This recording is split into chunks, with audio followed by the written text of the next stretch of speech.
Në fundin e vitit 1912 dhe fillimin e 1913-s, në Londër po zhvillohej konferenca që do të vendoste kufijtë e shtetit të ri shqiptar. Në mesin e delegacionit të Ismail Gjemalit, binte në sy një burr që se ngjante askush tjetër në atë sallon, aristokratash britanik, Isa Boletini, me plisë të bardhë, Gjamadan, Altinë Brez, e një qendrim krenar, Isa ishte përfaqësuesi më i gjallë i shpirtit shqiptar. Gazetat londineze e quanin Robin Hoodi shqiptar, ndërsa diplomatët e shikonin me habi se si një burr nga malet e Kosovës po hynte me armë në zemrën e Londrës. Kur mbërriti në Ministrinë e Jashtme britanike, oficerët e sigurisë kërkuan ta dorëzonte armën para se të hynte. Isa e hoqi pistoletën me qetësi dhe e la në hol. Pas takimit, sekretari i jashtëm, Sir Edward Grey, e shoqëroi deri tek dera dhe me humor i tha: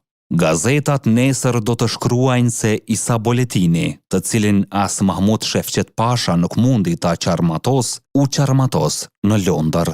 Isa buzëqeshi dhe pa u ndalur tha: Jo, as në Londër, dhe nga xhepi nxorri pistoletën e dytë. Salla shpërtheu në të qeshura, por në atë moment të gjithë kuptuan një gjë. Ky burr nuk ishte ardhur për të bërë hero i vetës, por për të mbrojtur tërë Shqipërinë, me nder, me besë dhe me pushk. Ne jemi histori epike, aty ku e kaluara rilind.